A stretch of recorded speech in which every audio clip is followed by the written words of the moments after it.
Y hoy nos acompaña un buen amigo y compañero, como es Nacho Martínez, Ignacio Martínez, el profesor Martínez, el cual nos va a acercar a la importancia que tienen las investigaciones en el estudio del sistema auditivo y del lenguaje en las poblaciones pretéritas, en nuestros antepasados, al fin y al cabo. Y bajo el sugerente título de Hablaba Miguelón, las palabras que no se llevó el viento, pues va a acercarnos a qué sabemos sobre el lenguaje y el sistema auditivo gracias a los fósiles recuperados principalmente en la cima de los huesos. Presentar a Nacho Martínez, pues bueno, no viene a ser más que un nuevo reto, ¿no? Es decir, es presentar a un amigo, deciros que en 1984 se licenció en Biología en la Universidad Complutense, recibió el premio extraordinario de doctorado también en la misma facultad.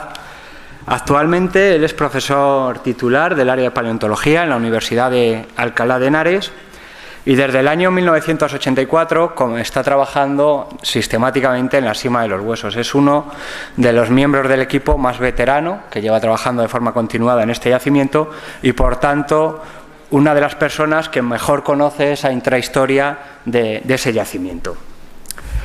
Uno de los baluartes que siempre han avalado a Nacho, permíteme que te tutee, es la divulgación, ¿no? Siempre se ha dicho de Nacho que es muy buen profesor, que es muy didáctico, que cuenta muy bien las cosas. Es así, no es porque sea mi amigo, es así y luego ustedes lo van a poder comprobar. Pero bueno, esto hay que demostrarlo con datos, ¿no? Como le gusta a Nacho. Y aprovechando un ratillo que teníamos esta tarde libre y con la ayuda de Álvaro, responsable de la librería y el museo, pues he intentado extraer algunos datos objetivos, como bien siempre recalca él, sobre qué es ser didáctico, ¿no? Podemos ser buenos pedagogos y educadores contando las cosas, pero también escribiéndolas. Y decir, por ejemplo, que el libro que escribió con Juan Luis Arzuaga siempre se ha dicho que es uno de los libros más vendidos de divulgación científica en este país. Y así es. Álvaro, de la librería del museo, me ha facilitado los siguientes datos, y es que la especie elegida se ha vendido más de 150.000 ejemplares.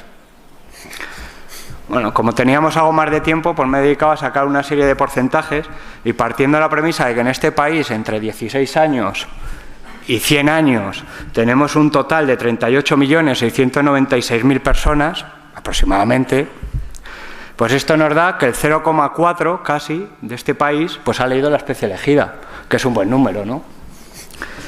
Pero también, y ya para ir acabando y dejando la palabra a mi compañero Nacho, ¿qué forma mejor tienen los profesores para que se evalúe su trabajo?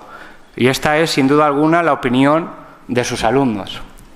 Pues trasteando también en el Facebook del museo, pues cuando anunciamos la conferencia me di cuenta de que una persona escribió con motivo a la conferencia: «Qué gran docente es, jamás olvidaré tus clases y siempre que puedo me cuelo en alguna de sus conferencias».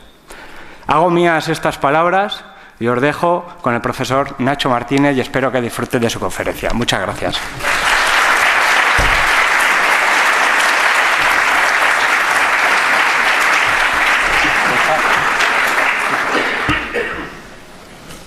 Se me queda sin palabras, que tiene mérito, en mi caso. Muchísimas gracias, Rodrigo, por la presentación. Bueno, y muchísimas gracias a ustedes por venir a escucharme, es un placer enorme. Gracias es que lo tenía bajito. Gracias al museo por invitarme. Hablar aquí en Burgos, en este sitio, pues es algo parecido a torear en las ventas o a jugar en el Vicente Calderón, o sea, lo máximo a lo que uno puede aspirar, ¿no? Y entonces, pues, se lo agradezco mucho que hayan venido a escucharme. Bueno, la conferencia efectivamente va sobre las investigaciones del equipo a lo largo de los últimos casi 15 años, referidas al origen del lenguaje, que como verán tiene una vertiente que toca sobre todo, que investiga las cuestiones auditivas. Pero antes de llegar a eso, me gustaría a mí también sumarme al cumpleaños, a la efemérides de los 20 años de los descubrimientos de la cima de los huesos, hablando en este caso no de Miguelón, sino de su otro hermano, que apareció el mismo año, que es el cráneo número 4, que es Agamenón. Miguelón apareció en pequeños fragmentos y por lo tanto fue una emoción dilatada en el tiempo, una emoción larga pero de menor intensidad. Lo que de verdad nos produjo una gran emoción ese año fue cuando finalmente exhumamos a Agamenón, porque salió entero, el cráneo número 4.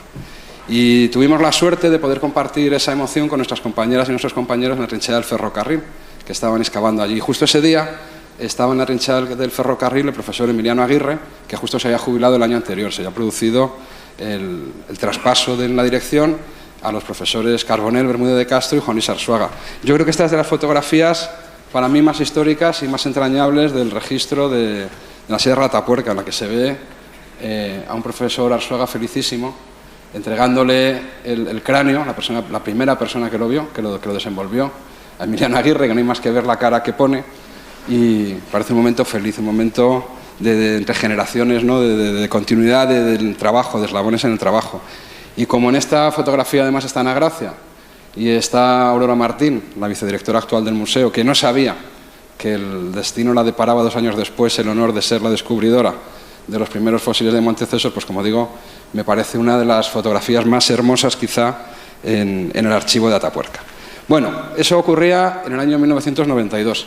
Esta fotografía se tomó 4 años más tarde. Es una fotografía que hicimos un poco con ánimo maligno para chinchar a nuestros colegas en los congresos internacionales, para enseñarles lo que era la sima de los huesos, porque ya en 1996 no había ningún yacimiento en el mundo que pudiera presentar una mesa como esta, donde estaban representados de muchos individuos huesos de la totalidad del esqueleto, desde algunos cráneos hasta los huesos de los dedos más pequeños del pie y pasando por todo el esqueleto. Y esto pues fue un placer hacer esta foto. A día de hoy no podríamos hacer una foto así, si me permiten la balandronada a lo gran capitán, porque no tenemos mesas. No hay mesas suficientes para desplegar la colección de la sima de los huesos. Por esas fechas, el profesor Arzuaga pues, me honró con la confianza de encargarme que iniciara investigaciones referidas a ver qué podíamos decir sobre el origen del lenguaje en la colección de la sima de los huesos, porque con ser la mejor del mundo, la que tenía más calidad, pues teníamos muchas esperanzas de alcanzar de una manera rápida y pronta resultados. No nos podíamos imaginar que iba a ser una empresa que iba a durar prácticamente toda la vida, ¿no? Y que iba a acabar involucrando cada vez a más compañeros en la investigación. Bueno, las investigaciones sobre el origen del lenguaje históricamente han tocado muchos puntos. Se ha abordado, y en el equipo hay personas que lo han hecho, como el profesor Bermúdez de Castro, como Marina Lozano, intentando determinar la lateralidad en los homínidos de la sima de los huesos, porque hay una asociación entre el lenguaje y la lateralidad en el cerebro humano y el uso preferente de la mano derecha, una investigación que se ha desarrollado. Se han hecho estudios que son de paleoneurología, intentando determinar el desarrollo de las áreas de Broca y de Wernicke en los fósiles. Se ha abordado también estudios sobre el lenguaje que tienen que ver con la talla de la piedra, como no a través del arte, y recientemente a través de evidencias en ADN fósil, que seguramente les sonará mucho, como es el gen FOSP2. Pero nosotros lo que nos dedicamos, como somos paleontólogos, es a estudiar la evidencia anatómica que se puede encontrar en los fósiles. Y hemos realizado 2 tipos de investigaciones. Empezaré por la primera. Este primer tipo de investigación es una en la que nosotros lo que hemos aportado son los fósiles. ¿Qué quiero decir con esto? Que nos hemos basado en metodologías, en estudios de otros colegas, de otros científicos, que han aportado una metodología y que nosotros hemos aplicado a nuestros fósiles. Y son unos estudios que están encaminados, sobre todo, a determinar si los humanos de la sima de los huesos fueron o no capaces de pronunciar los sonidos del habla humana. Los sonidos del habla humano se componen básicamente de 2 tipos de sonidos, vocales y consonantes, de las que hablaré a lo largo de la conferencia. Pues bien, en los estudios clásicos, esto es una sección por la mitad de la cabeza, en el plano sagital de la cabeza de un chimpancé y de la cabeza de un humano moderno, pues siempre se ha intentado relacionar la capacidad de producir esos sonidos con el aparato musical, el instrumento musical que los produce, que es las vías aéreas superiores. Las vías aéreas superiores están formadas por la cavidad oral y la faringe, que se extiende desde las cuerdas vocales, que en un chimpancé están más o menos por aquí, y ese es el aparato musical. Hay 2 diferencias fundamentales en las vías aéreas superiores de un chimpancé y de un humano como de cualquiera de los que estamos en esta sala. En primer lugar, la cavidad oral en los chimpancés es mucho más larga de lo que lo es en las personas. Los chimpancés tienen hocico, tienen la cara muy alargada, y las personas somos ortognatos, tenemos la cara retraída, tenemos la cara plana. De manera que cuando se mide, ahora les enseñaré cómo se puede medir en un fósil, pues los humanos siempre damos valores menores. Por el contrario, si lo que atendemos es a la faringe, es decir, la distancia que hay entre el velo del paladar y la posición que ocupan las cuerdas vocales, pues los chimpancés tienen una distancia mucho más corta, porque las cuerdas vocales están más altas en el cuello, mientras que los seres humanos están más bajas en el cuello. Esto nos da 2 anatomías, 2 morfologías diferentes que podemos sintetizar en este esquema. De manera que los chimpancés podemos decir que se caracterizan por una cavidad oral larga, un segmento horizontal que es largo, y una faringe corta, un segmento vertical que es corto. Por el contrario, los humanos tenemos la cavidad oral más corta, el segmento vertical más largo, de manera que los dos segmentos son aproximadamente de la misma longitud. Y esto es muy importante porque produces notas diferentes, produce sonidos diferentes, sobre todo por la posición que ocupa la lengua. La lengua en un chimpancé es muy larga, la musculatura de la lengua está en la parte posterior y eso hace que la lengua de un chimpancé, cuando se mueve la punta, pues sus movimientos sean más lentos y más torpes, mientras que los humanos, al tener la lengua más corta, muy cerca del lugar donde está la musculatura, pues con la lengua podemos rápidamente moverla a gran velocidad y pronunciar sonidos muy diferentes, sobre todo cuando hacemos consonantes. Bueno, pues este era uno de los primeros retos, intentar establecer en los fósiles de la cima de los huesos cuáles eran las proporciones entre los dos segmentos de las vías aéreas superiores, entre el segmento horizontal y el segmento vertical, a qué se parecerían más. Si los resultados fueran que se parecían a un chimpancé, pues la conclusión sería que no podían hablar como lo hacemos las personas. Si los resultados fueran, y esto es un razonamiento que vale para todas las investigaciones que mostraré a lo largo de la tarde, que eran como nosotras y como nosotros, pues el resultado evidentemente es que podían hablar como lo hacemos las personas actuales. Si hablaban o no, necesitaríamos la máquina del tiempo.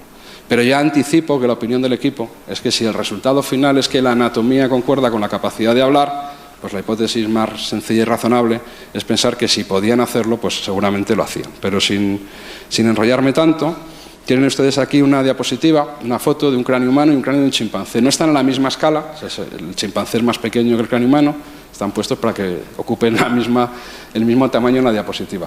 Pero es muy fácil estimar la longitud de la cavidad oral en un fósil, porque es un estimador muy bueno, es la distancia que se extiende entre el foramen magnum, este es el orificio por el que el encéfalo atraviesa la base del cráneo y se pone en contacto con la médula espinal. Y si medimos el punto más anterior del foramen magnum hasta el punto medio de los dos incisivos centrales, pues como digo, esta longitud de la base del cráneo nos da un estimador muy bueno de la longitud de la cara. Y esto es fácil de medir, como pueden ver, los humanos siempre es más corta porque el foramen magnum, entre otras cosas, está adelantado y la cara ha retrocedido, así que siempre la cavidad oral es más corta. Y esto se puede medir con facilidad siempre y cuando uno tenga fósiles como Miguelón, que no son tan frecuentes en el registro fósil. Fósiles que tengan la base del cráneo completo, pero Miguelón la tiene, de manera que con Miguelón rápidamente pudimos medir el segmento horizontal. El problema es medir el segmento vertical, es decir, la longitud de la faringe, porque para eso necesitamos conocer la longitud del cuello. Y claro, la longitud del cuello es muy difícil de medir. En la mayor parte de los fósiles del mundo no se puede hacer porque no se conocen las vértebras del cuello. Es muy difícil tener todas las vértebras de un cuello y asociarlas a un cráneo. Eso es lo que permitiría estimar la longitud del cuello y, por lo tanto, estimar con precisión la longitud de la faringe. Pero en este yacimiento de la cima de los huesos contamos con dos factores que juegan a nuestro favor. La pericia de Asier Gómez Olivencia, que estudia el esqueleto axial y que ha sido capaz de reconstruir parte de estas vértebras y demostrar que son las vértebras del cuello, precisamente de Miguelón, y el material fósil extraordinario de la cima de los huesos, de manera que, como no ocurre en casi ningún lugar del mundo, pues podemos medir los dos segmentos, tanto el segmento horizontal como el segmento vertical. Y los resultados de estas medidas lo que nos dicen es que estos Homo heidelbergensis de la cima de los huesos pues ya tenían un cuello que seguramente albergaba una faringe tan larga como los humanos modernos, no tan corta como el caso de los chimpancés, aunque la cara todavía no era tan corta como los humanos modernos, pero era más corta que los chimpancés. Es decir, estaba en un estado intermedio. Intermedio no quiere decir en la mitad, intermedio pareciéndose mucho a los humanos modernos.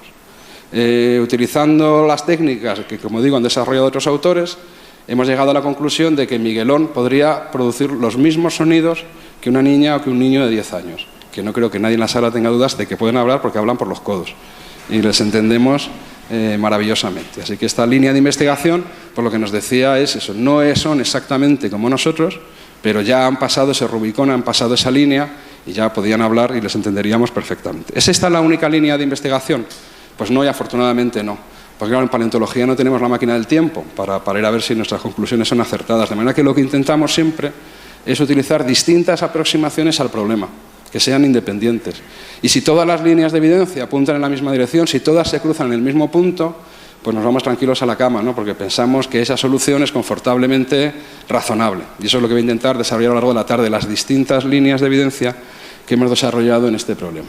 Bueno, ¿qué otra hueso o qué otra estructura anatómica podemos estudiar en relación con la producción del sonido? Pues un hueso que en la literatura científica que tiene que ver con el lenguaje es muy famoso, que lo ven aquí, que es el hueso hyoides. Está en esta posición, en el corte de la cara de esta persona, y en esta posición, en el corte de la cara de un chimpancé. Es un hueso que está unido con la laringe y que presta inserción prácticamente a toda la musculatura de la lengua. Es un hueso que está justo en el centro donde todas las cosas pasan, está en todo el tomate. Es un hueso importantísimo para todas estas cuestiones. Aunque hasta hace poco tiempo no teníamos un argumento que nos ayudara a decir en qué podía ser importante este hueso hyoides. El hueso hyoides de los chimpancés y de los grandes simios, también de los gorilas, es muy diferente del hueso hyoides de las personas. El hueso hyoides tiene dos regiones, una región central, que es el cuerpo, y una región que se conocen como astas mayores. Este es un hueso hyoides de un chimpancé y este es el hueso hyoides de una persona como cualquiera de nosotros. En el caso de las astas hay diferencias, pero no son lo más importante. La diferencia fundamental está en el cuerpo. No hace falta ser anatomista ni hace falta ser paleontólogo para ver cuán diferentes son.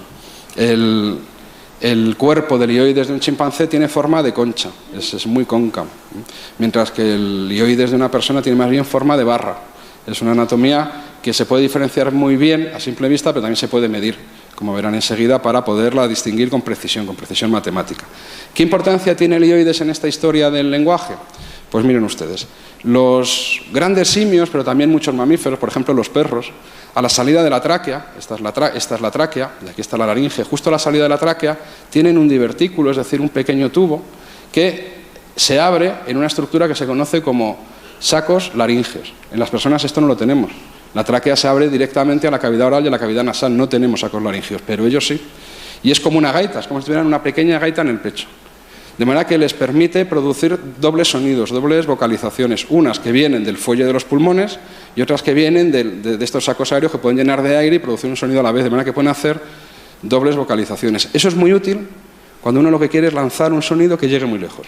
Les es muy útil a los grandes simios para lanzar llamadas a larga distancia en su medio arbóreo. Pero esta doble fonación, esta doble vocalización, cuando se hace a la vez, lo que hace es que el sonido se oscurezca, es algo así como que se ensucie, no da un sonido claro, no permite formar sonidos claros y limpios que son importantes para entender, para podernos comunicar. Pues, ¿qué relación tienen los sacos aéreos con el hueso hyoides? Pues el hueso hyoides está aquí, este es un ejemplo de un chimpancé. El hueso hyoides, con su forma de concha en el cuerpo, aloja una de las pequeñas cavidades de los sacos laringeos. Así que un hueso hyoides con esta forma delata la presencia en el animal, delata la presencia en el fósil de sacos laringeos, y la presencia de sacos laringeos impide, como digo, una vocalización clara, hacer sonidos limpios. Y la ausencia de un hueso hyoides con estas características, pues lo que nos están manifestando es la ausencia de sacos laringeos en esa especie y por lo tanto la capacidad de producir sonidos limpios. Bueno, estos son los dos huesos hyoides de la cima de los huesos. Es algo increíble haber encontrado estos huesos, si no fuera porque es la cima de los huesos, donde aparecen todos los huesos del esqueleto humano. Es casi la mitad del registro fósil mundial, como ahora verán, de estos huesos. Tenemos dos huesos, este es uno, mayor que este, pensamos que se debe a dimorfismo sexual, que este pertenecería a un varón y esta a una mujer, porque en las poblaciones humanas actuales hay ese grado de dimorfismo sexual, y aquí se lo muestro en distintas vistas. Es decir, que es todo el rato los dos huesos, pero fotografiados desde distintas vistas. Como decía, los huesos hyoides se pueden medir, para que uno no tenga que decir sencillamente a mí me parece que. Y aquí tienen ustedes las dos medidas principales, en el eje de las Y y en el eje de las X, que describen esa forma de conchas, la anchura y la profundidad de la concha. Los puntos naranjas y los puntos negros son los valores de chimpancés y gorilas. Los puntos rojos y los puntos verdes son los valores de una población humana moderna actual. Este triángulo rojo que ven aquí es el único hyoides conocido para un ejemplar de Australopithecus. Procede de un Australopithecus afarensis infantil, y fíjense que se sitúa en la nube de puntos de los chimpancés y gorilas. Luego ese Australopithecus tenía un hyoides, como los grandes simios, posiblemente tenía sacos laringeos y no tenía la capacidad de hablar con la claridad que lo hacemos las personas. Este punto pertenece a un hyoides neandertal, del yacimiento de Kevara, en Israel, de hace 60.000 años. Y aunque está casi en el límite de la nube de puntos, pues claramente pertenece a la nube de puntos humana, y estos dos puntos que ven ustedes, estos dos triángulos azules, son los dos hyoides de la cima de los huesos. Así que, como digo, no hace falta ser muy ducho en anatomía para darse cuenta que efectivamente los hyoides de la cima de los huesos son como los de las personas actuales. En consecuencia, no tendrían sacos laringeos y, en consecuencia, desde este punto de vista, también su garganta estaría preparada o sería capaz de producir con gran precisión los sonidos vocálicos y consonánticos con los que nos comunicamos las personas. Así que las proporciones del tracto vocal, que como comenté antes, son de tipo humano, y también la anatomía del hueso yoides y de los tejidos blandos que van asociados. Bueno, esas son las líneas de investigación que hemos desarrollado siguiendo, como digo, la metodología que otros han propuesto. Hemos leído los artículos y hemos visto en nuestros huesos cómo era. Y nos llevan en la dirección de que hasta donde lo podemos estudiar, todo nos dice que la garganta de los Homo heidelbergensis de la cima de los huesos era prácticamente igual que la nuestra y tenía casi las mismas capacidades. Ahora paso a explicar la otra línea de investigación, la que es más protagonista esta noche. Aquí no solo hemos puesto unos huesos encima de la mesa, unos fósiles, sino que hemos desarrollado un método de trabajo.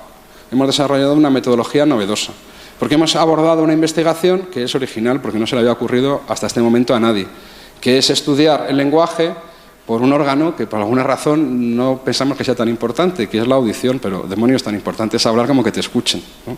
Y lo que hicimos en esta línea de trabajo, que yo lo voy a contar de una manera muy ordenada, ¿no? Como si desde el principio supiéramos hacia dónde íbamos, en realidad la investigación no fue así, fue una investigación que partió de una intuición, que fuimos investigando en muchos aspectos, en cómo oyen los primates, cómo ahora verán, en teoría de la información, y fuimos construyendo un marco teórico, cogiendo piezas de aquí y de allí que estaban sueltas, que yo se las contaré hoy todas unidas, y luego lo que yo creo, y lo puedo decir porque no soy el responsable directo de ello, lo que creo que es una proeza científica, que es el haber sido capaces de saber cómo oían estas personas. Pero no me voy a dilatar más, excepto una cosa que no puedo resistirme a mostrarles, que es este hueso estribo, que procede de la cima de los huesos. La cima de los huesos es tan extraordinaria que hasta los huesos más pequeños del oído medio, el hueso estribo, pues están en el yacimiento, y eso es muy importante, como ahora verán enseguida, pues para poder estudiar el lenguaje. Estos huesecillos los estudia nuestro compañero Rolf Quam, de la Universidad de Nueva York.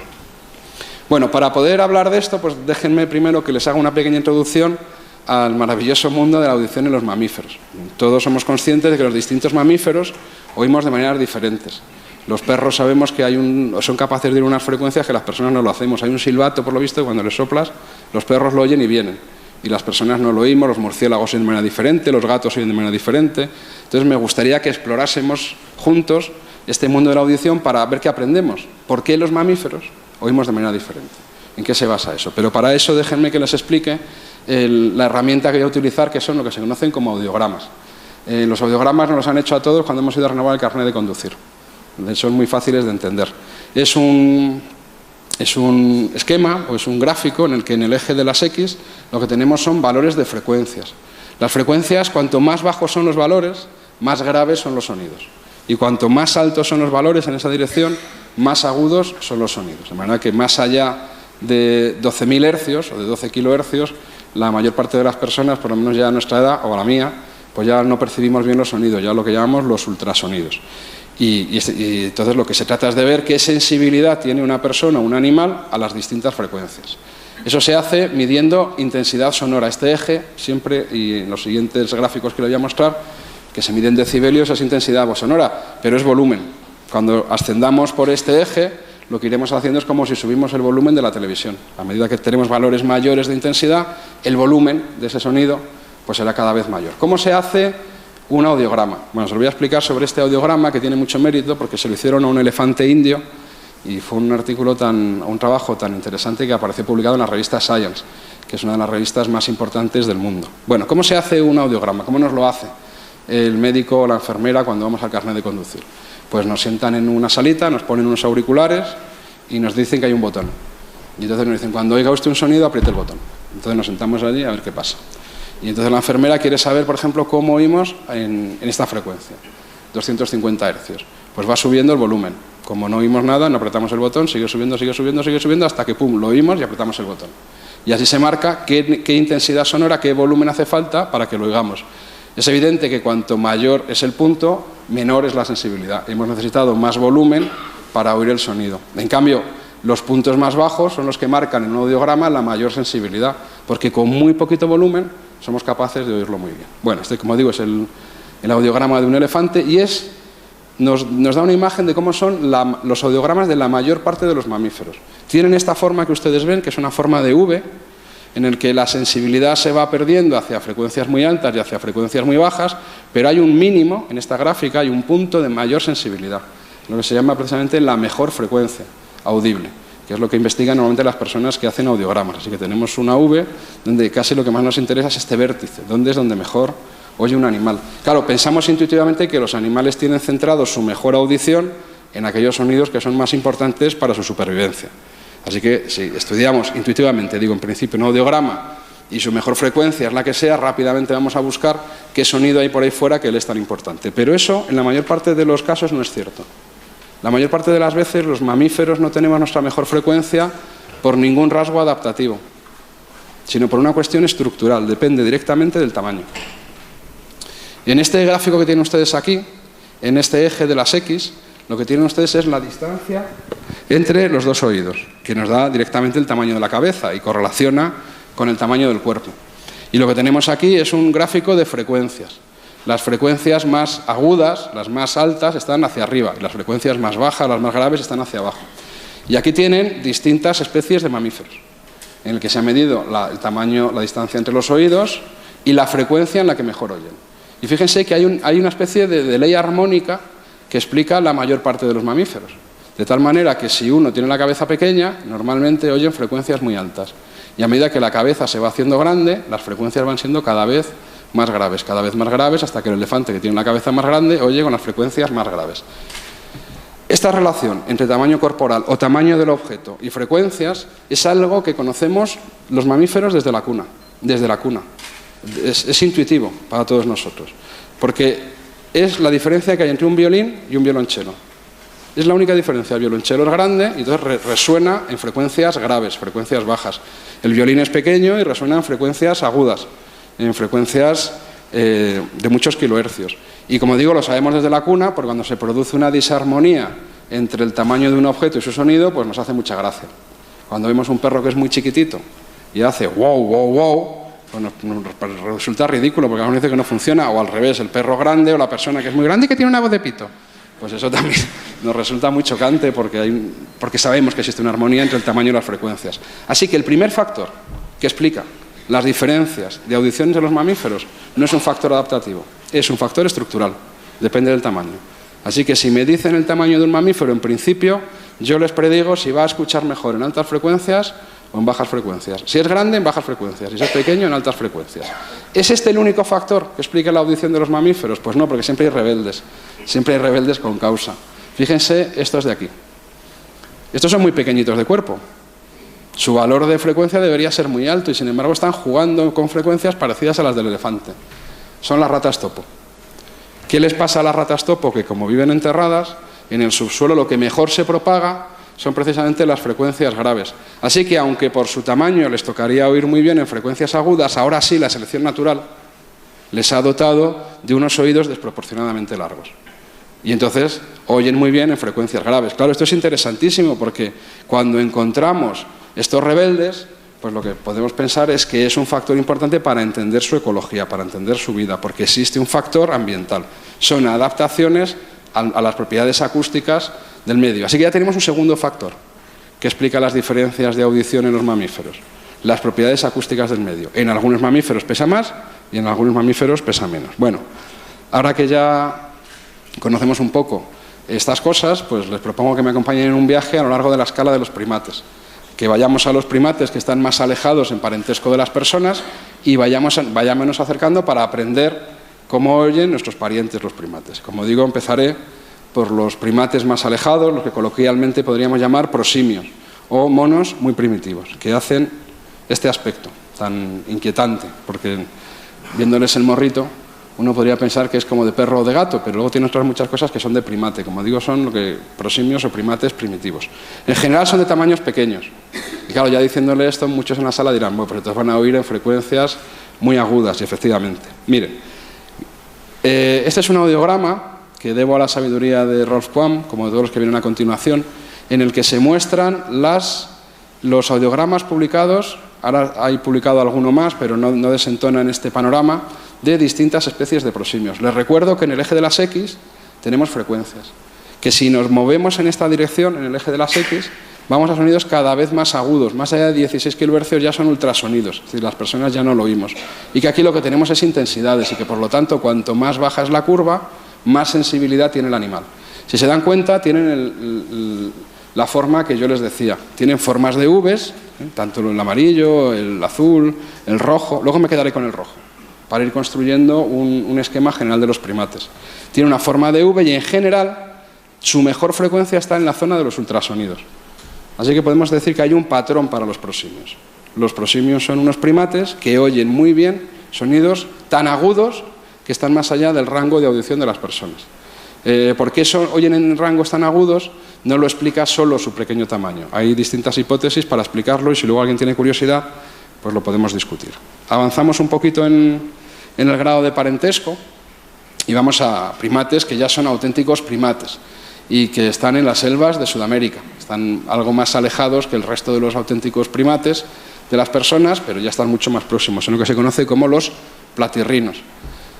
Los que ya reconocemos auténticos monos, ya son monos como Dios manda, no como los otros, no tienen ningún factor que nos haga pensar que son diferentes del resto de los monos. Tengo aquí también dos audiogramas, estos dos amarillos, fíjense que he intentado guardar, aunque la luz lo eclipsa un poco, el audiograma del prosimio. Y en estos audiogramas de los platirrinos, pues descubrimos un patrón que es ligeramente diferente, porque aparece, si fuéramos matemáticos diríamos que aparece otro mínimo en esta curva. Es decir, hay 2 puntos de inflexión, hay 2 puntos de buena sensibilidad. Esto técnicamente se conoce como un patrón en W. Ya no es una V clara, sino que ya hay, como digo, otro pico de buena sensibilidad. Así que tenemos generalmente en estos audiogramas un pico cerca de 1 kHz, un pico en torno a 8 kHz y en el medio, fíjense que se pierde sensibilidad. Hace falta más sonido para escuchar. Les recuerdo que hacia arriba perdemos sensibilidad cuando estamos hablando de audiogramas. Así que tenemos un patrón de W. Avanzamos un poco más. Vamos a los monos del viejo mundo, que son este tipo de monos, los mandriles, los papiones, los macacos. Estos son los que se llevaron a Mowgli en el libro de la selva. Y aquí tienen ustedes la curva azul, en la que es una curva promedio de 7 especies de este tipo de primates. Y fíjense que es un patrón que ahora nos suena ya un poco familiar, nos recuerda bastante al de la curva amarilla, es decir, un patrón este todavía es más netamente en W, con 2 picos de máxima sensibilidad, justo en 1 kHz y en 8 kHz, y en el medio una pérdida de sensibilidad, o sea que oyen muy bien aquí, y aquí no es que no oigan, pero oyen un poquito peor. Parece que hay primates que tienen el mismo patrón, luego parece que hay un patrón para los primates. Avanzamos un poquito más. Este es el grupo de los grandes simios o los hominoideos. Estos ya son nuestros hermanos y nuestros primos hermanos. Y es el conjunto de los gibones, de los chimpancés, de los gorilas y de los orangutanes. Solo se han hecho audiogramas de chimpancés y solo en 2 individuos. Es decir, que no tenemos muchos datos, pero son las líneas verdes. Y los datos que tenemos vemos que concuerda muy bien con ese patrón en W que ya empieza a ser rutinario desde que abandonamos los prosimios. Normalmente nos encontramos el pico de sensibilidad en 1 kHz, el pico de sensibilidad en 8 kHz y la pérdida de sensibilidad en las frecuencias intermedias. Bueno, pues parece un patrón en los primates, exceptuando los prosimios. ¿A qué se puede deber ese patrón? Pues cuando nos movemos y buscamos bibliografía que tenga que ver con las condiciones acústicas de donde viven estos primates, encontramos estos resultados. Miren, este es un gráfico, nuevamente aquí tengo frecuencias, tendría 1 kHz, 2 kHz, 4 y 8. Estos ya son sonidos bastante agudos. Y aquí volvemos a tener otra vez intensidad, es decir, que nuevamente el volumen aumenta a medida que subimos por este eje. Y es el ruido ambiental, el ruido que hacen básicamente los insectos, los anfibios y los pájaros, en 2 medios diferentes, en el medio forestal, en el bosque y en la sabana. Vamos a analizar lo que pasa en el bosque. En el bosque, en frecuencias muy graves, en 50 Hz, hay un ruido de 1000 demonios. Todos los vecinos están gritando. Pero cuando nos acercamos a 1 kHz, justo en 1 kHz, es un punto donde hay mucho menos ruido. Y si nos alejamos de 1 kHz, nuevamente vuelve a haber mucho ruido, hasta que vuelve a haber otro pico de menos ruido en 8 kHz. Parece que este pico es una buena frecuencia para comunicarse, porque es donde menos ruido están haciendo los vecinos del bosque. Bueno, todos los estudios que se han hecho sobre lo que se llaman las vocalizaciones, los gritos, las llamadas de larga distancia, en las distintas especies de primates que viven en los bosques, nos dicen que sus llamadas de larga distancia concentran la energía justo en 1 kHz. Es algo así como si fuera onda primate. Como los primates hubieran acaparado el rango de 1 kHz para comunicarse entre sí. Y claro, si se están comunicando precisamente en el rango de 1 kHz, porque es donde menos ruido hay, no es de extrañar, no nos debe sorprender que en sus audiogramas precisamente haya un pico de sensibilidad en 1 kHz. De manera que explica muy bien el pico de 1 kHz, para el de 8 no tengo explicación, el pico de 1 kHz que vemos en los audiogramas de los primates, pues un factor medioambiental, un factor adaptativo, es claramente adaptativo. Bueno, esto es el ruido en la sabana, perdón, que vemos en azul. En la sabana también hay mucho ruido, en frecuencias bajas. Nuevamente encontramos un valor bajo en 1 kHz, pero fíjense, en la sabana, en las frecuencias intermedias, entre las que se extienden entre 1 y 4 kHz, el ruido es homogéneamente bajo. Es decir, que la sabana, el medio abierto, ofrece un rango de frecuencias más amplio para comunicarse. Cabría esperar que los primates que se hayan adaptado a la vida en la sabana, pues utilizara esa zona de frecuencias, las frecuencias intermedias. Y de hecho hay primates del tipo de los cercopitécidos que viven en campo abierto, que su mayor sensibilidad está un poco desplazada hacia las frecuencias intermedias. Bueno, y dicho todo esto, ahora que tenemos una explicación medioambiental adaptativa para los primates, pues vamos a ver cómo oye el único primate que nos queda por comentar, que es precisamente las personas. Y es la curva amarilla. Y aquí nos llevamos una gran sorpresa, porque la audición de las personas es muy diferente de la del resto de los primates. Los humanos tenemos una audición especializada, que no se explica por nuestro tamaño. Los humanos oímos bien en 1 kHz, como otros primates, pero en vez de perder sensibilidad como hacen ellos, la seguimos ganando y oímos maravillosamente bien en lo que se llaman las frecuencias intermedias, entre 1 y 4 kHz. Tenemos una zona muy amplia en la que oímos muy bien y luego ya perdemos sensibilidad en 8 oímos peor que los grandes simios. Así que si hablamos de un patrón en V para la mayor parte de los mamíferos, hablamos de un patrón en W para la mayor parte de los primates, podemos hablar de un patrón en U para los seres humanos. ¿A qué se debe que los humanos estemos oyendo también en las frecuencias intermedias? Pues hay una explicación casi inmediata e intuitiva. Bueno, los humanos, los homínidos en general, somos primates de campo abierto desde hace mucho tiempo, sobre todo el género Homo. Podríamos pensar que eso lo explica todo. Bueno, pues lo que ha ocurrido es que nos hemos adaptado a la vida en la sabana. Y entonces, en vez de oír muy bien en 1 kHz, pues podemos oír en las frecuencias intermedias. Pero hay otro factor muy interesante en este audiograma. Recuerdo, habíamos visto un factor de tamaño estructural, habíamos visto un factor que tenía que ver con las condiciones acústicas del medio, y creo que es el momento de dar paso a un tercer factor que yo creo que nos va a ayudar a entender por qué los humanos oímos diferentes del resto de los primates. Voy a quedarme ahora ya solo con las curvas de audición de los chimpancés en verde y la humana en blanco. Y llamo su atención sobre el hecho de que en la zona donde los chimpancés oyen mejor, donde tienen mayor sensibilidad, si nos vamos no al pico, sino un poquito más arriba, tienen lo que se llama un ancho de banda. ¿Qué es este ancho de banda? Pues es el segmento de frecuencias en el que oyen muy bien. Esta es la zona de frecuencias donde realmente un chimpancé oye muy bien. Si lo proyectáramos diríamos, bueno, pues un poquito antes de 1 kHz y hasta 2 kHz y medio. O sea que tiene toda esta longitud, su ancho de banda. Son las frecuencias en las que de verdad el chimpancé está oyendo muy bien. Si hacemos lo mismo para los humanos, pues encontramos que esa zona donde está el ancho de banda está desplazado hacia las frecuencias intermedias, pero es bastante más ancha. Así que los humanos tenemos un oído de banda ancha. El rango de frecuencias en el que oímos muy bien es más largo, es más amplio que el de cualquier primate. Claro, en este mundo en el que vivimos ya con tecnologías de la comunicación, decir de banda ancha ya nos está sugiriendo una comunicación más eficiente. Pero si tenemos un rango de banda ancha, ¿qué puede haber en ese ancho de banda extra? ¿Por qué oímos tan bien? ¿Por qué es tan extenso? ¿Qué sonidos hay ahí? Bueno, pues los sonidos que hay, básicamente, son los sonidos consonánticos. Los sonidos vocálicos se encuentran, y algunas consonantes, en la zona en la que los chimpancés oyen suficientemente bien. Pero el ancho de banda de los humanos lo que nos permite sobre todo es percibir muy bien las consonantes. Y a lo mejor alguien piensa, bueno, vaya tontería, ¿no? Las consonantes no son muy importantes, lo importante son las vocales. Pues no. Lo más importante en la comunicación humana son las consonantes. Las consonantes son las que tienen la mayor parte de la información. Para lo que sirven las vocales, que también tienen información, es porque uno no puede producir muchas consonantes solas porque no llega a ningún lado. Intenten decir una T sin una vocal. No se oye, no llega a ningún lado. O una K sin una vocal.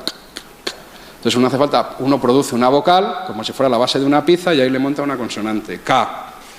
Pero es la A la que lleva la energía y la K va como montadita. Pero esos sonidos consonánticos son muy sutiles porque tienen poca energía. Hay que oír muy bien para percibirlos. Y que las consonantes son las que tienen más información en los lenguajes humanos, no hay más que comparar el número de vocales que tenemos en el alfabeto y el número de consonantes. O la próxima vez que hagan un SMS y quieran acortar el mensaje, fíjense en qué es lo que ustedes eliminan del mensaje, si son consonantes o si son vocales. Y ya verán que lo que eliminan habitualmente son vocales, porque con que se queden las consonantes se entiende el mensaje. Así que en las consonantes está la mayor parte de la información en los lenguajes hablados y escritos de los seres humanos. Bueno, pues parece que ese extra de ancho de banda en los humanos tiene mucho que ver con la comunicación. Bueno, pues eso es lo que querríamos mirar, ¿no?, en los humanos de hace 500.000 años. Pero claro, están muertos. No les podemos hacer audiogramas, ¿no? Entonces, ¿cómo lo hacemos? ¿Cómo lo hacemos? Pues lo que estudiamos es algo que no es un audiograma. Y ahora les pido un poco de paciencia conmigo. Es una cosa que técnicamente se conoce como transmisión de la potencia. Y explico lo que es. El órgano que realmente oye, nosotros solemos decir, esto es un oído. Está claro, está el pabellón auditivo, la oreja, el conducto auditivo externo, este es el tímpano, la cadena de huesecillos y este es el caracol, o cóclea, técnicamente. Y aquí es donde realmente están los sensores que perciben los sonidos. Quien realmente oye es la cóclea. Aquí llega. Y llega por las vibraciones del aire que se propagan por aquí, hacen vibrar al tímpano, hacen vibrar los huesecillos y finalmente es el estribo el que hace vibrar a un líquido y las vibraciones de ese líquido se perciben aquí con unos órganos sensoriales. Claro, lo que ocurre es que el sonido está aquí fuera y tiene que llegar hasta la cóclea. Y para hacerlo tiene que atravesar todas estas estructuras anatómicas. Pues bien, al pasar por cada una de esas estructuras anatómicas, por una cuestión física, hay frecuencias que se ven amplificadas y hay frecuencias que se extinguen. Se produce algo así, se produce un filtrado acústico. De tal manera que un sonido que está vibrando aquí fuera, cuando llega aquí dentro, los sonidos están compuestos como la luz de muchos colores. Cualquier sonido, mi voz ahora mismo está compuesto en realidad de muchos colores, de muchos sonidos diferentes que vibran a la vez en las distintas frecuencias. Y lo que hace nuestro oído es producir un filtrado. Dejar no solo que pasen algunas, sino que suba su volumen, cuando llegan al receptor, y otras las baja. Si uno quiere ser un poco gamberro con un periodista novel que le venga a entrevistar a la facultad, pues no tiene más que quedar con él en la cafetería. Y entonces cuando el periodista pone la grabadora y te hace una pregunta y tú contestas, el periodista te está escuchando. Y luego cuando llega a la redacción y pone la grabadora, descubre que lo que la grabadora ha grabado preferentemente es el ruido de la cafetería. Y claro, dice, ¿qué ha pasado si yo le oía? Pues que tu oído tiene un filtro. Y lo que ha hecho tu filtro es que justo en las frecuencias en las que resuena la voz humana ha amplificado el volumen y ha atenuado otras frecuencias que muchas son ruido. Y por eso tú le oías bien, pero como la grabadora no tiene oreja, pues no tiene ese filtro y ha grabado todo imparcialmente. Y por eso se lleva ese susto. Bueno, eso es lo que se llama filtrado acústico o transmisión de la potencia. Y depende directamente de las propiedades físicas de todos estos órganos. Depende de su sección, depende de su longitud, depende de la longitud del tímpano, de la masa y de las longitudes de los huesecillos, de los volúmenes. Es decir, es un problema de física, de acústica y de mecánica, que como verán se puede resolver. Así que depende de eso. Y como cada oído de cada mamífero es diferente, pues se le produce un filtrado acústico diferente y por eso oye de diferente manera. Así que aunque no le podemos hacer el audiograma, sí podemos estudiar, como ahora verán, en las estructuras óseas, sus propiedades físicas y deducir ese filtrado acústico. Bueno, ese filtrado acústico, lo voy a intentar explicar otra vez con esta gráfica, lo que hacemos es lo siguiente. Imagínense, vuelvo a tener aquí frecuencias, esto sería 1 kilohercio, 2 kilohercios, 3 kilohercios, 4, 5, 6, 7, y esto es intensidad. Vuelvo a tener aquí volumen. Imagínense una onda, un sonido que tuviera la misma energía, el mismo volumen, esta línea azul, en todas las frecuencias. Eso se conoce como onda plana, porque tiene la misma energía en 1 kilohercio, en 2 kilohercios, en 3, produce este sonido. Cuando pasa por el oído de un humano o por el oído de un mamífero, ocurre se convierte en esto rojo que ven aquí. ¿Qué es lo que ha ocurrido?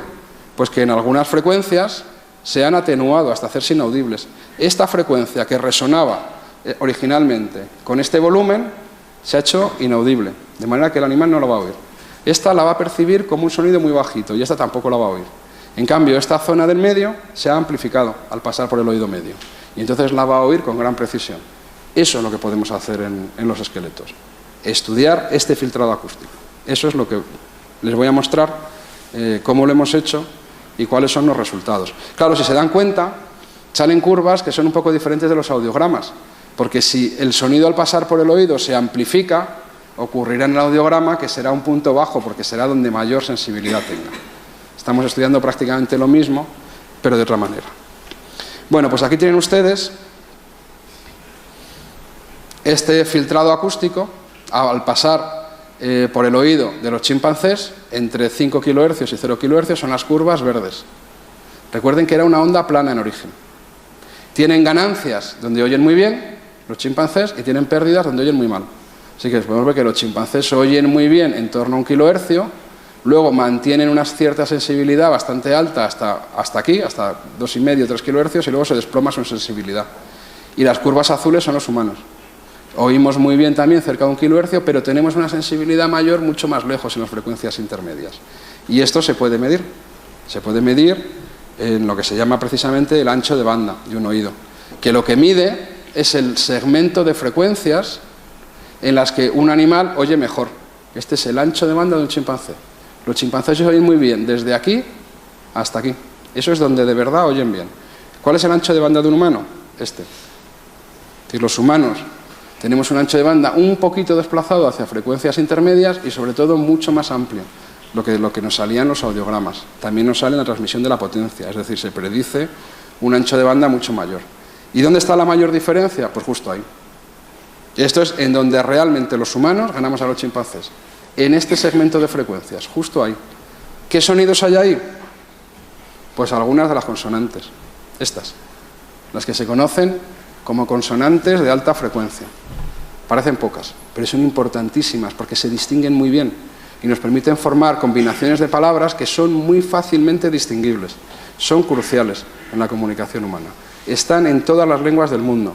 Bueno, si juegan al Scrabble, es decir, a ese juego en el que se cruzan palabras y cada una de las letras tiene un valor, pues estarán conmigo que precisamente la S, la F, la T no tienen valores muy altos porque se usan mucho, porque son muy comunes, es decir, están entre las consonantes que más utilizamos.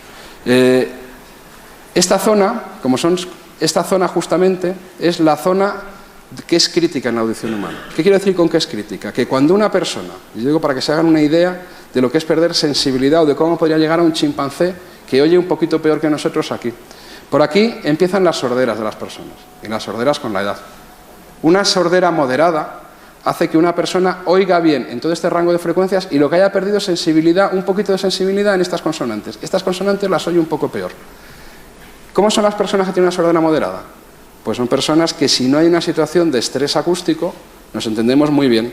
Si hay silencio, pues podemos hablar y nos entienden bastante bien. Pero si se eleva un poquito el ruido ambiental o están oyendo palabras que nunca han oído, se empiezan a perder. Porque hay esas consonantes que son muy frecuentes, empiezan a no distinguirlas bien. Confunden la S con la C, la K con la T, no oyen bien las palabras y al cabo de un ratito de conversación dejan de entender la conversación. Son personas que cuando están en la cafetería se aíslan, porque no pueden seguir una conversación. Al cabo de un ratito se produce lo que se conoce en teoría de la comunicación como colapso de error y ya no pueden seguir la comunicación. Esta sordera moderada es la que tienen muchas niñas y muchos niños en nuestras aulas, que obtienen resultados académicos desastrosos y parece que tienen un retraso. Luego van al otorrino, les ponen un sonotone y corrige un poquito porque es una sordera moderada y de pronto empiezan a sacar notas muy altas. Pero claro, en clase, con un poquito de ruido de los compañeros, con cosas nuevas, en una situación de estrés acústico, esa pequeña diferencia es fundamental. Bueno, pues un chimpancé oye así. Y un chimpancé oye como una persona con sordera moderada. Esa es la limitación de un chimpancé. Y las personas pues tenemos ese poquito más que es fundamental para ser especialistas en la comunicación rápida y eficiente. Eso es lo que nos da la diferencia. Así que esto es lo que nos interesa. Esto es lo que nos interesa. Se puede medir el ancho de banda. Yo se lo he señalado como un segmento en una gráfica, pero eso tiene unos valores. Fíjense, el ancho de banda de un humano pues tiene una extensión de 3.846 kilohercios. Esa es la longitud de ese segmento. Y el ancho de banda de un chimpancé es de 2.770 hercios. Esa es la longitud de su segmento. ¿Hay mucha diferencia? Caramba, sí. Entre un humano y un chimpancé hay casi un 40% de ancho de banda. Es muchísimo. Eso nos da una idea de que realmente nuestro oído es una máquina muy eficiente para percibir sonidos que son muy suavemente distintos, que son los del habla humana y nos faculta para entendernos los unos a los otros. Pero lo podemos comparar con un valor crítico. Podemos utilizar una línea de medida para darnos una idea y en las investigaciones siguientes, que es el ancho de banda de los teléfonos de cable, de los teléfonos antiguos, de los teléfonos que iban por un cable. Los ingenieros que trabajaban con la telefonía de cable tienen que intentar meter en un cable tiene un ancho de banda determinado de frecuencias. Y entonces lo que los ingenieros intentaban meter en un cable es el mayor número de conversaciones. Imagínense una carretera en la que quiero meter la mayor cantidad de carriles posibles. Y entonces los ingenieros midieron cuál es el ancho de banda mínimo que hace falta para que la voz humana sea inteligible para otro ser humano. Porque si daban más ancho de banda a las conversaciones, perdían dinero. Y si le daban un poco menos de ancho de banda, ya no se entendía bien la conversación. Todos tenemos la percepción de cuando un teléfono no suena bien y nos perdemos en una conversación. Así que lo midieron con mucho cuidado y ese es el ancho de banda mínimo. Es el ancho de banda mínimo que necesita la comunicación humana y está establecido en 3.400 hercios. Bueno, pues el chimpancé, su oído es menos eficaz, menos eficiente que el de un teléfono de cable. En cambio el nuestro es mucho más. Así que si quieren imaginarse también como hay un chimpancé, pues imagínense un teléfono que funciona mal, ¿no? Y que lo que se oye son palabras que cuestan de entender. Casi como las cabinas de los pilotos, ¿no? O de cuando uno oye esto de la Fórmula 1, que no hay quien les entienda, ¿no? Que están hablando y se oyen los sonidos muy juntos porque el ancho de banda es menor. Bueno, ¿cómo se puede medir esto en los fósiles? Pues les recuerdo que ese filtrado acústico depende de una serie de propiedades físicas de los diámetros del conducto auditivo externo, de sus longitudes, del tímpano y de la cadena de huesecillos. Y para eso hace falta tener, para empezar, como fósiles, los huesos del oído medio, pero ya les he mostrado que en la cima de los huesos tenemos una amplia colección de huesos del oído medio. Y lo segundo que necesitamos es ser capaces de medir todas estas cavidades, pero claro, esas cavidades, y con eso hacemos un modelo matemático, que se los pongo aquí para que vean que es complicadillo, de esto trabajan con nosotros ingenieros de telecomunicaciones, y si tenemos esas medidas con estos programas matemáticos, con un ordenador, es como somos capaces de simular con precisión ese filtrado acústico. Pero decía, además de los huesecillos, necesitamos medir las cavidades del oído medio y de la cavidad timpánica. Aquí tienen ustedes una reconstrucción hecha por Carlos Lorenzo, que está sobrepuesta al cráneo de Miguelón. Claro, eso está dentro del cráneo, no se ve por fuera. El reto era ser capaces de medir los agujeros de un queso sin cortar el queso. Es algo parecido, medir unas cavidades que están dentro del hueso. Bueno, sí se puede cortar el queso en este caso, porque contamos con los avances de las modernas técnicas radiográficas. Y entonces lo que conseguimos hacer son series de tomografías. Como saben, las tomografías es como una radiografía, pero como si fuera un corte. Las vamos viendo corte a corte. Y tenemos la suerte que en el equipo que dirige el profesor Carretero, aquí en la Universidad de Burgos, pues hay un magnífico escáner que permite tomar cortes con gran precisión. Y gracias a la pericia de Laura Rodríguez y de Rebeca García, pues hemos podido disponer de estos cortes, de estos escáneres, en humanos actuales, en chimpancés y en fósiles de la cima de los huesos, para poder hacer el estudio comparado. ¿Cómo se trabaja? Pues es realmente laborioso y realmente requiere muchísimo conocimiento de anatomía. Esto es uno de esos cortes del hueso temporal, que es donde está la audición. Para que se hagan una idea, en este segmento, que es donde está el órgano de la audición, necesitamos dar más de 100 cortes para reconstruirlo. Son un montón de cortes. Y de lo que se trata ahora es irle diciendo al ordenador, con un código que ahora verán de colores, cuál es cada una de estas estructuras que ven ustedes aquí. Créanme que hace falta mucho conocimiento de anatomía, como el que tiene Carlos Lorenzo y Alejandro Bonmatí, para ir señalando con un código de colores cada una de las estructuras anatómicas. Aquí tenemos, hasta aquí llega exactamente el oído medio.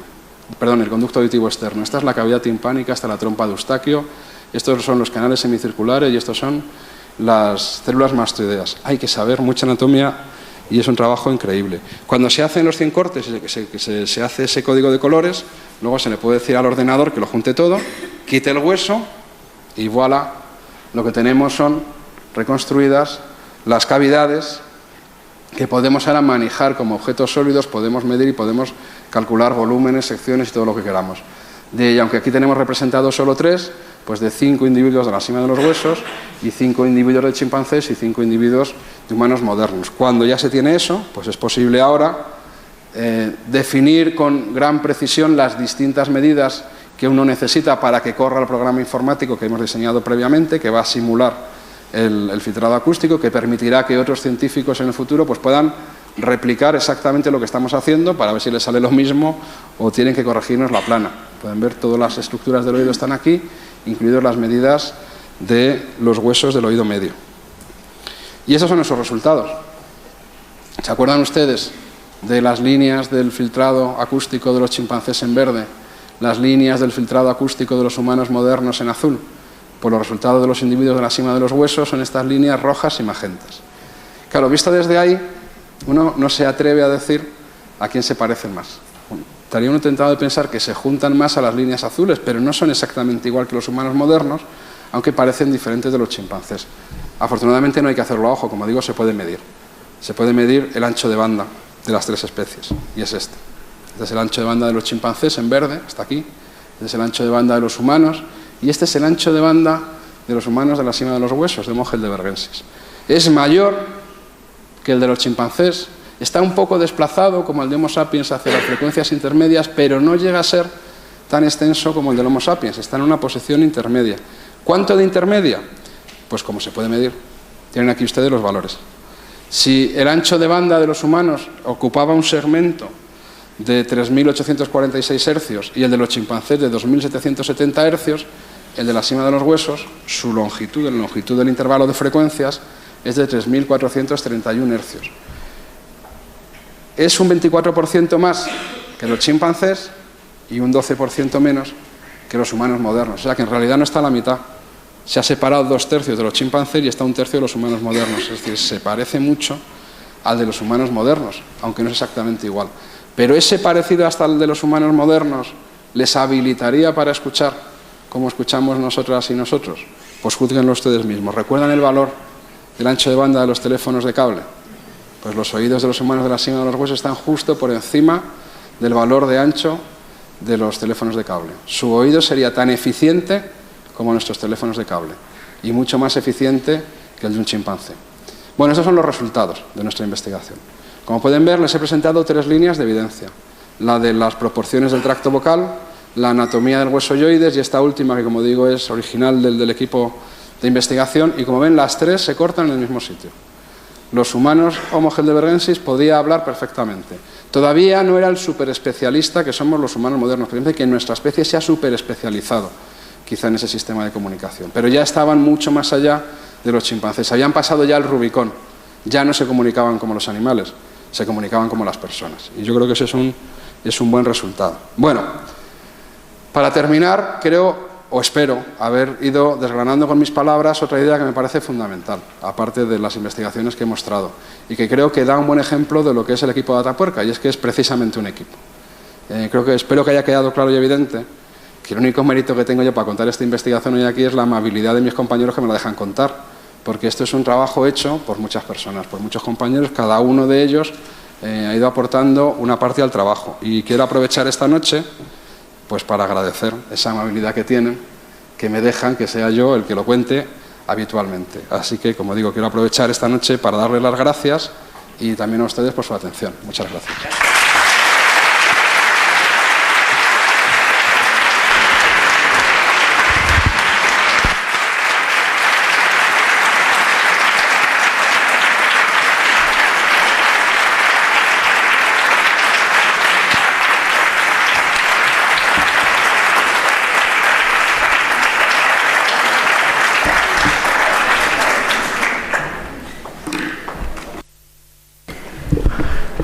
Bueno, muchas gracias, Nacho.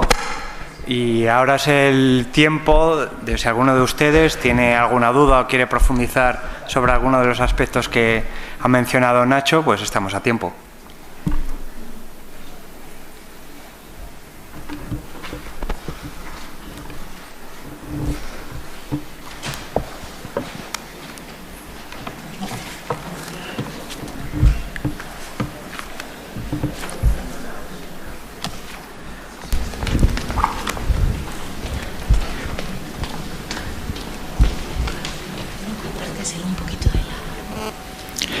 Muchas gracias y felicidades por la conferencia.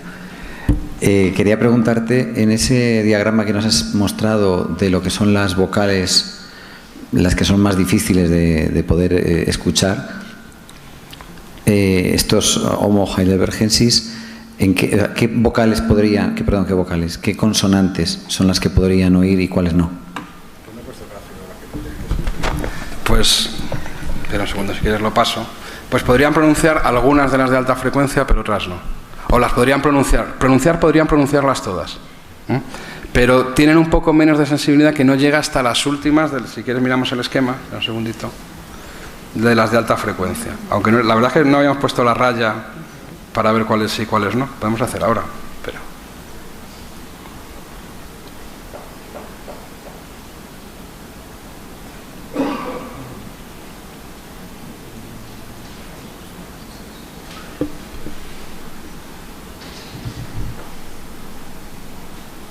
Pues mira, en realidad estas son las consonantes del inglés, porque en realidad lo que tenemos es un ancho de banda extendido. No todos los idiomas utilizamos las mismas consonantes por aquí, pero un Homo heidelbergensis, su ancho de banda llegaría, como el de los humanos, pues quizá un poquito menos, como hasta aquí, donde estoy señalando yo.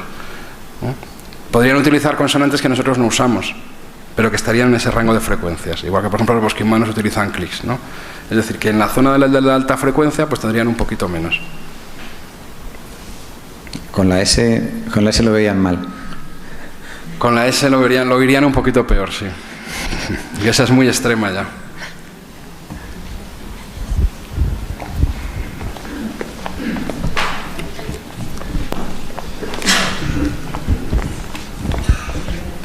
De todas maneras, perdona, fíjate la S, lo difícil que es de distinguir incluso para las personas, que es una de las consonantes que produce una diferencia dialectal, que es el ceceo y el seseo. O sea, incluso para las personas son tan difíciles de distinguir que hay personas y hay culturas que no las distinguen.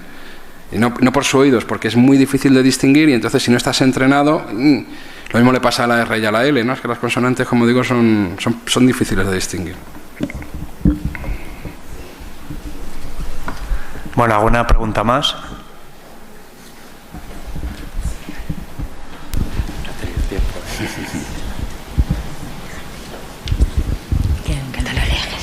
Yo quería saber cómo se os ocurrió medir las cavidades del oído para poder comparar con los audiogramas y con los estudios sobre la audición actual. Pues ya he dicho al principio que claro, contado así queda muy bonito, ¿no? Parecía que sabíamos dónde íbamos desde el principio, pero no fue así. Y dije que fue una intuición. Nosotros en realidad veníamos de un momento de desesperación con la reconstrucción del tracto vocal, porque no teníamos las vértebras, había problemas con los estudios previos, en fin, es otra historia. Entonces nos dimos cuenta de que por la reconstrucción del tracto vocal era muy difícil progresar en aquel momento, y entonces empezamos a darle vueltas a ver qué podíamos hacer, porque es muy frustrante tener unos fósiles muy buenos y no poder hacer nada. Y entonces un día conocimos a un ingeniero de telecomunicaciones de la Universidad de Alcalá que era experto en simulación de voz. Y hablando con él, nos dijo, bueno, lo que también es muy fácil simular, la voz es muy complicado, te necesitas muchas variables, pero lo que es fácil relativamente, lo que se puede hacer, es simular la audición. Y entonces dijimos, la audición debe de ser muy importante, no sabíamos por qué de ninguna manera. Y entonces dijimos, bueno, entonces yo recuerdo una vez que estaba charlando con él que me enseñaba todas estas cosas y decía, ¿ves ese modelo circuital que hemos mostrado? Decía, bueno, eso yo soy capaz de cogerlo, me decía él, y hacer un programa de ordenador para que funcione. Y yo le contesté, pues si tú eres capaz de hacer eso, nosotros medimos todas las variables que hagan falta. Y cuando salió del despacho yo pensé, menos mal que no lo va a hacer nunca. Y al cabo de 2 meses o 3 apareció con el programa de ordenador. Y entonces nos tuvimos que poner, ¿no?, a medirlo. Entonces fuimos obteniendo resultados, y al mismo tiempo que obteníamos resultados, cada vez íbamos aprendiendo más, íbamos leyendo pues de primates, Rolf es un gran especialista, de la comunicación, de otras muchas cosas, y nos dimos de cuenta que íbamos descubriendo piezas que iban encajando. Y al final pues fue una intuición que acabó bien, ¿no? No como lo he contado aquí, que parece que desde el principio sabíamos tanto, ¿no? O sea, que fue un poco pues, como ocurre muchas veces en ciencia, ¿no? Que funcionamos así.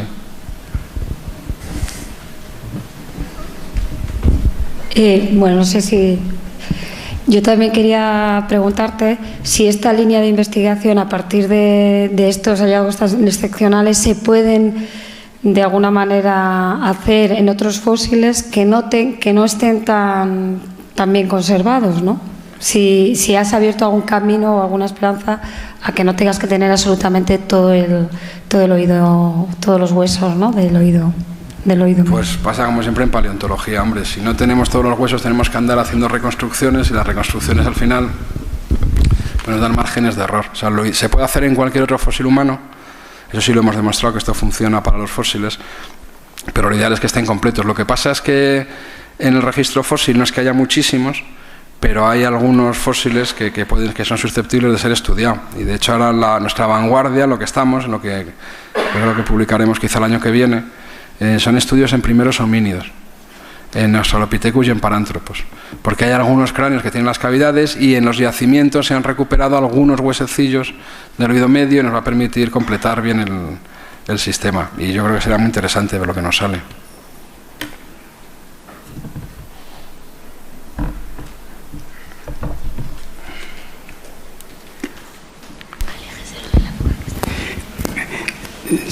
Simplemente indicar una cosa que me ha surgido al amparo de la pregunta anterior.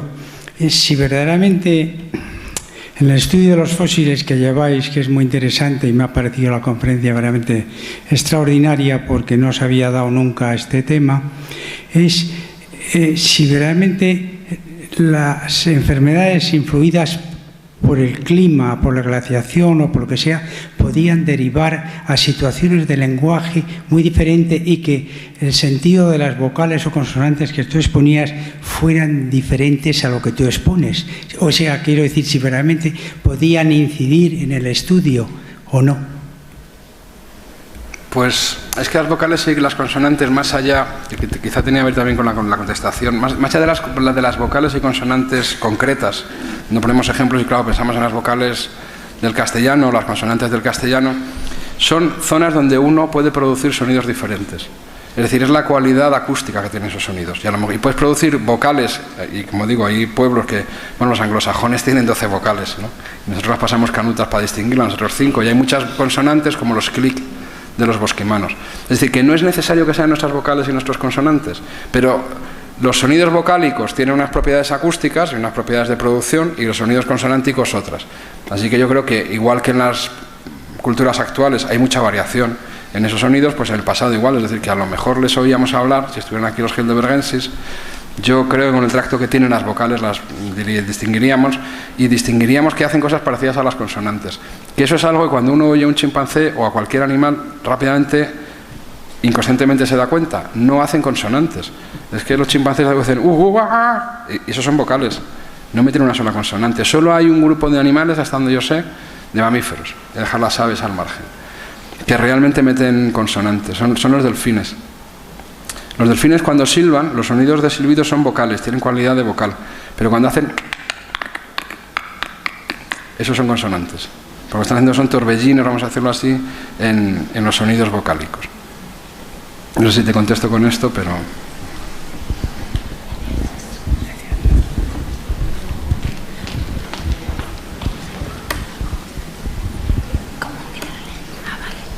Hola, gracias y felicidades por tu presentación. Yo tenía una duda metodológica. Aun cuando le haces un audiograma a una persona, le tienes que explicar que cuando empiece a escuchar el sonido aprieta un botón. Pero ¿cómo se le dice a un chimpancé o a un elefante que apriete un botón? ¿Cómo sabemos cuándo empiezan, a qué frecuencias empiezan a escuchar? Con el elefante es dificilísimo, tiene mucho mérito, por eso lo publicaron en Science, porque como no tiene dedos, debe ser la monda lo de los elefantes, ¿no? Pero con los chimpancés, bueno, ¿cómo se hacía hasta ahora, ¿no? Con los primates? Los audiogramas que están publicados, los que yo os he mostrado, tienen un problema metodológico, y os lo cuento. La manera más sencilla de hacer un audiograma a un primate es atarle a una silla, que es como se hacía. Se le dejaba la manita libre, y entonces se le amaestraba, claro, se le ponían unos cascos, que eso es muy fácil de hacer, y se le amaestraba. Entonces a lo menos se le amaestraba de que cuando oía un sonido apretara el botón, y si lo hacía bien, pues se le daba una fruta.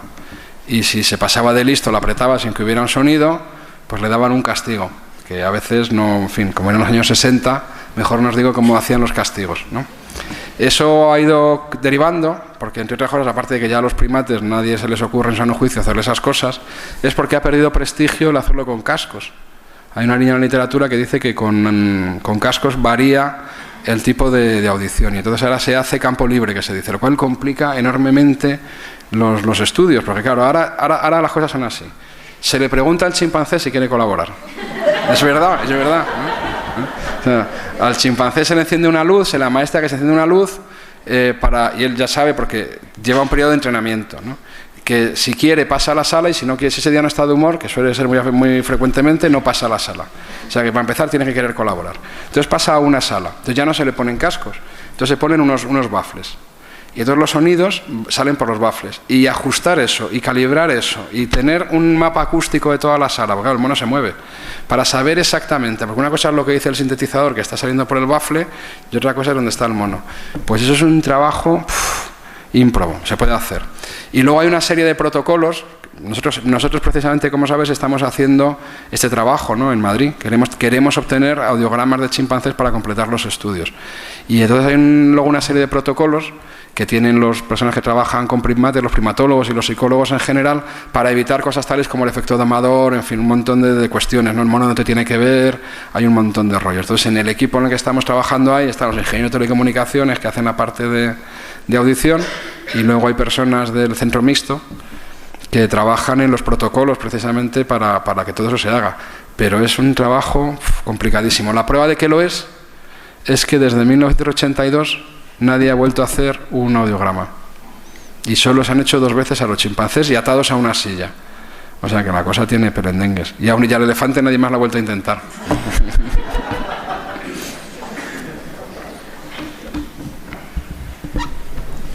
Bueno, muchas gracias, Nacho, y muchas gracias a todos los asistentes. Y comienza nuestro periodo de vacaciones, entre comillas, pero bueno, las conferencias volverán en el próximo mes de septiembre, ¿vale? Ya informaremos puntualmente de las mismas. Muchas gracias.